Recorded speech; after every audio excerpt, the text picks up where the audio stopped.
હો બેટા, જા રિમોટ લાય ને. મમ્મી પહેલા કહેવાતું નહીં, શાંતિથી બેસવાય નહીં દેતા તમે તો.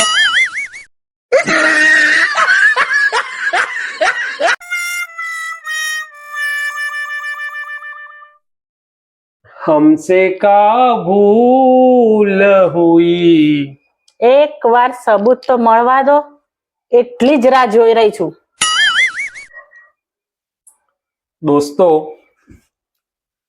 પ્રકૃતિ અને પત્ની આ બેને કદી છંછેડવા નહીં. હા, એ બગડે ને એટલે તબાહી મચાઈ દે. હા, તબાહી, તુફાન.